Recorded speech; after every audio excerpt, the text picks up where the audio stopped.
Hello YouTube, Ryan. So we're doing my thermostat on the GTI today. Last night we had our first weather where it got down into the 30s, and I came out this morning and it was cold. So I haven't been running a thermostat in my car for most of the summer and spring. I actually think I haven't been running a thermostat since I put the new engine in the car. Hasn't been too bad. Summertime, it's been really good. It's actually been incredibly helpful to have the thermostat out.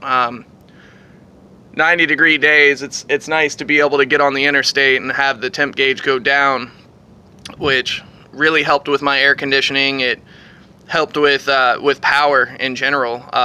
My car, the lower the temperature is, the richer it runs, basically. So with it running cold, it runs rich, so I get just the littlest bit more power out of it. But now it's getting cold, like I said, and I don't want to deal with it anymore, so I'm going to go ahead and put a thermostat in. And I've already taken most of it apart. The key thing that I wanted to really get the video of, because if you've ever had a Volkswagen, especially a Mk3 or a Mark II, the thermostats are pretty much the same song and dance for both vehicles.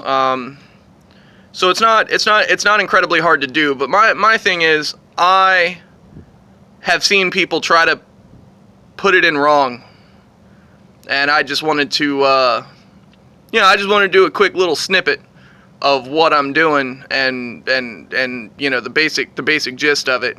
For the most part, you have to drop the power steering for one. That in itself's really not all that difficult. Once you drop the power steering pump, the thermostat housing is exposed. It's two 10mm bolts. You just take those out. Drain your coolant or water. I had water. I was cheap. Still going to be cheap for the most part, but it is what it is. But at least having a thermostat, I will build heat, and I will have heat in my car again, which is going to be fantastic, because the heat works well once the car is warm, but cold enough day, no thermostat takes the heat right out of the car. So it kind of is what it is. And like I said, it's a pretty straightforward process. There's not a whole lot to it. It's not very difficult. But I just wanted to share a little bit of what I was doing this morning. Let me show you what I got. So, parts-wise, I went to BAP Gion. It's a local parts shop. They usually get pretty good deals on parts, and they have a lot of flexibility, because they're not like AutoZone or O'Reilly's where they have a set distributor, which is themselves. BAP Gion works more like a dealership, like a car dealership, where they can reach out to other shops, they can reach out to other stores and warehouses and stuff that other places can't talk to. And it's really nice and helpful. So I got my thermostat O-ring. It was like 98 cents. Part number 0390033. Just basic O-ring. You could probably buy an O-ring kit and get a replacement O-ring. So it is what it is. Next thing is my thermostat. 272192 is the part number on that, and I think this thing cost me like $6, $7, something like that. It's not very expensive, but I mean, it's just a thermostat. Thermostat's a thermostat. It's going to do the same thing it does in any other car. So really, you just have to make sure that you've got the orientation right, and you'll notice there's like the littlest lip. If my camera will focus. There's like this little lip inside of there. And I think, from personal experience, that the O-ring is supposed to sit on the outside of that and push this lip into the aluminum housing once you start bolting it up. So, let me go ahead and open this.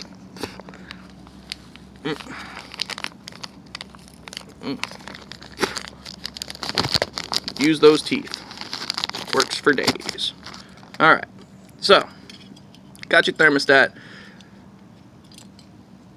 Now, yeah, I could be totally wrong on how this thing goes in, but I've done this the same way every time I've ever done it, and I think the thermostat housing will soak up any gap, potentially. One thing I do want to warn is that if you do go with BAP Gion, if you are local to my area, the problem with BAP Gion is they carry incredibly cheap parts, sure, But the problem with that is some of them are not going to be what you need them to be. And I'll give you a perfect example.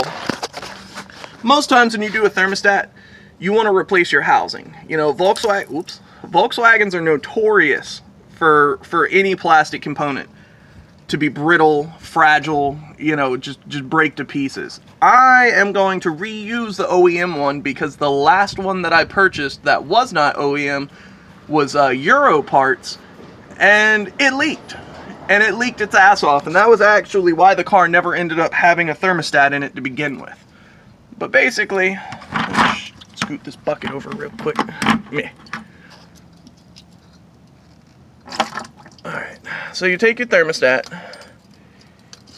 you get it up in there just like so, and then you take the O-ring, and you get that up in there too.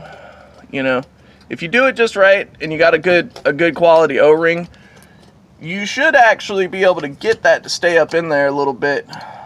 And if you are really light with your hands, you might get lucky, but you know, I don't seem to be very lucky.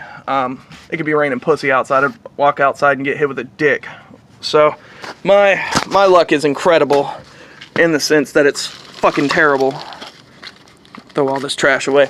But you know, you see the basic gist of how it's gonna go in. You put the thermostat in, spring side up, and then you put the O-ring over top of the bottom lip, and then you push it all together and you close it up, and then you tighten it down, and you fill it up with water and put that power steering back on and all that stuff. Like I said, this video is mostly just to show the orientation and give out some part numbers and just give a little bit of information, because this job can be a pain in the ass. If you're not careful and you don't pay attention to what you're doing, you can forget where something goes, you can forget what bolts you're supposed to use for a particular spot. Like, there's a lot of ways that it can go bad, but if you're patient and you pay attention to what you're doing, the likelihood of you actually messing something up is very slim. You know, if you just look at how things come apart, and I found, you know, remove a bolt, set it down in one particular spot. If you remove another bolt, set it down next to it. So you can kind of set out the order of what you've taken apart, and you know that to reverse engineer what you've just done, reverse order what you've just done, if you've made a line of bolts, well, if you started on the left, to put it back together, you start on the right. And as long as you pay attention to where those bolts came from and how they mounted and what they did and this and that, you really won't have many issues. So I recommend you trying this on your own. If you have any questions, feel free to comment below. I'd love to have some interaction. I've had a couple of good comments so far. I've had a couple of people like some of my videos. I've gotten some good views that I didn't think I was going to get. So, you know, I think I'm going to pay a little more attention to this YouTube thing. And I think with the stuff that's coming up here soon that I have to do, I think there will be a lot more videos. And I wanted to do this channel as more of a repair channel and stuff like that, but I've gotten to the point to where I'm finding it incredibly difficult to make a video by hand, because I don't have anything invested. This is my cell phone that I record with, and it just, you know, it works as long as I have a hand free to hold it.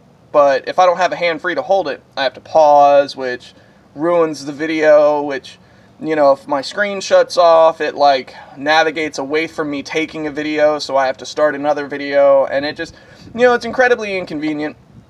And I think what I'm going to do is I'm just going to do one cut raw takes of me kind of vlogging and kind of showing what I'm doing. Like, if I find something is going to be helpful to other people, or if I think it's going to be helpful to other people, then I'm definitely going to mention it. You know, I'm going to share that information as much as I can. But, you know, comment below, subscribe, like, you know, whatever, do the thing. You know, just talk to me. If there's something you want to see and it's something I can pull together to do for you, I'd be glad to have recommendations and stuff. I mean, the car is kind of an open canvas. You know, the motor that's in it, it is what it is. I don't really care for it. There are other things I want to do that I've talked about in other videos, but, you know, I think I'm just going to enjoy recording what I do and sharing it, because there's not really much I could bring to the table that someone else hasn't done. And unless I do something incredibly special that's not done very often, I don't really feel like I'm going to do a repair or install video like that. Not to say that I won't do repair videos at all, just to say that I don't think they're going to be my focus. I think my focus is just going to be me kind of vlogging and talking shit when I feel like it, and just, you know, just in general, having fun with cars. Like, cars are my passion, cars are what I enjoy to do, and this is just one of those things where I'd like to share what I'm doing with other people. And if, you know, if I get my YouTube stardom and people like what I do, then, you know, so be it. But if not, YouTube's a really good opportunity to document what I do for my life. So, you know, 10 years from now, if YouTube is still going strong and I may have children, you know, I may not have this car. I may not have my wife's car. We may have, you know, gone ahead and dociled down and, you know, bought a minivan by then. But, you know, it's a good track for memory to remember what I've done and how I've done it and why I've done it. And, you know, if I just record, then I may legitimately have a good chronicle to my life. And, you know, I don't really feel like I need to tell you if I'm having an upset stomach day or if I'm tired. Like, I don't really think you guys care about that. But my car is my car, and I love my car. And I hope you guys love my car, too. I'm going to keep doing what I can as often as I can. Here soon, there's going to be some good repair videos, I will say. And it's not going to be so much as a repair video as it's going to be a vlog for me to show and share what I'm going through with my car. But that's going to be it for this video.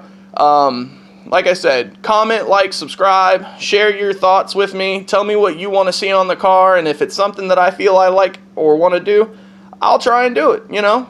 Doesn't hurt to try. I only paid $200 for the car 3 years ago, so it's not like I haven't gotten my money out of it. And, you know, it's a 2-liter. It's not a VR6. It's not a 1.8T. It's not a TDI. It's not anything special. It's an ABA. You know, it is what it is. So, you know, share with me what you got. What are your thoughts? All right, guys. Well, y'all have a good one, and peace out.